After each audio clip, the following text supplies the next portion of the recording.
আমি মোহাম্মদপুর থানাকে ধন্যবাদ জানাচ্ছি আমার পক্ষ থেকে। মাদক বিশ্ব অবৈধ পাচার দিবস উপলক্ষে 26শে জুন 2024 রবিবার আমরা 11:30টা গতিকায় আমরা সকলে উপস্থিত হয়েছি। আমাদের মাঝে উপস্থিত ছিলেন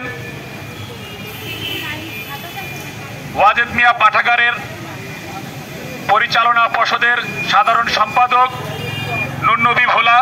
আমাদের মাঝে উপস্থিত আছেন এডিটিএফ এর উপদেষ্টা মণ্ডলী শহীদুল ইসলাম বাবুল, জসিম আহমেদ, শেখ জসিম ভাই আমাদের মাঝে উপস্থিত। আমাদের মাঝে উপস্থিত উপদেষ্টা মণ্ডলীর অন্যতম আরেক বড় ভাই আমার খন্দকার মাহবুব ভাই। আমাদের মাঝে উপস্থিত আরো আছেন খালেদ সাইফুল্লাহ ভাই, আমাদের মাঝে উপস্থিত আছেন মোহাম্মদ মানিক। এই ছাড়া আমাদের এখানে এই সংগঠনের সদস্যবৃন্দ সবাইকে আমি ধন্যবাদ জানিয়ে আপনাদের কাছে একটি অনুরোধ করছি, আমরা ক্ষুদ্রতম এই প্রচেষ্টাকে বৃহত্তর স্বার্থে এবং বৃহত্তর করার লক্ষ্যে আমরা এগিয়ে যেতে চাই আপনাদের সহযোগিতার মাধ্যমে। তাই মাদককে এককভাবে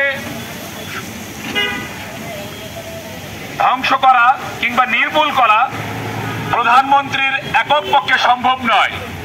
তাই আমরা প্রত্যেক শ্রেণী পেশার মানুষ নিজ নিজ জায়গা থেকে মাদক বিরোধী সচেতনতামূলক দুর্গ গড়ে তুলি এবং আমরা নিজের পরিবারের প্রতি, নিজের সন্তানদের প্রতি খেয়ালি হই এবং নিজের প্রতিবেশী যারা আছেন তাদের প্রতিও খেয়ালি হই।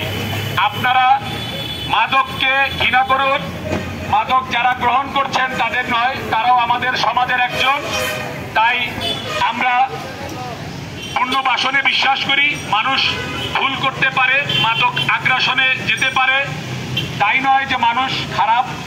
মানুষ আমাদেরই মধ্যে একজন, আমাদের এই সমাজেরই একজন। তাই তাদেরকে সুস্থ করে গড়ে তোলা সম্ভব।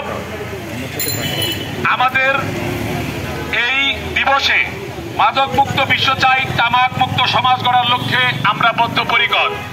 আজ আমরা সেন্ট জোসেফ স্কুল অ্যান্ড কলেজের সামনে সমবেত হয়েছি আপনাদেরকে সচেতন করার লক্ষ্যে এবং আজ 26শে জুন মাদক পাচার দিবস, মাদকের বিরুদ্ধে আমরা অবস্থান কর্মসূচি করেছি। আমাদের মাঝে আরো অনেকে উপস্থিত হওয়ার কথা ছিল। এই বৈরী আবহাওয়ার জন্য ওনারা এখানে উপস্থিত হতে পারেননি এবং রাষ্ট্রীয় বিশেষ কিছু কাজের জন্য ওনারা এখানে আসতে পারেননি। এটার জন্য ওনারা দুঃখ প্রকাশ করেছেন। সেন্ট জোসেফের প্রিন্সিপাল আমাদের সাথে একত্রতা প্রকাশ করেছেন। এই মহাযজ্ঞে ইনারও অংশগ্রহণের ব্যাপক অবদান আছে। আমাদের সাথে রেড ক্রিসেন্ট সোসাইটি বাংলাদেশ রক্তদান কর্মসূচি এই সেন্ট জোসেফ কলেজের প্রাঙ্গণে কর্মসূচি ওনারা অনুষ্ঠিত করেছেন। আপনারা স্বেচ্ছায় উদ্বুদ্ধ হয়ে এই রক্তদান কর্মসূচিতে অংশগ্রহণ করবেন এই আশা ব্যক্ত করে এই আজকের তেজগাঁ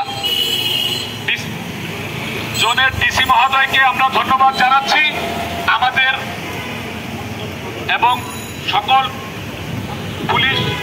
পুলিশ সদস্যকে ধন্যবাদ জানাচ্ছি সার্বিক সহযোগিতার জন্য। ধন্যবাদ। সমাপ্তি ঘোষণা করছি।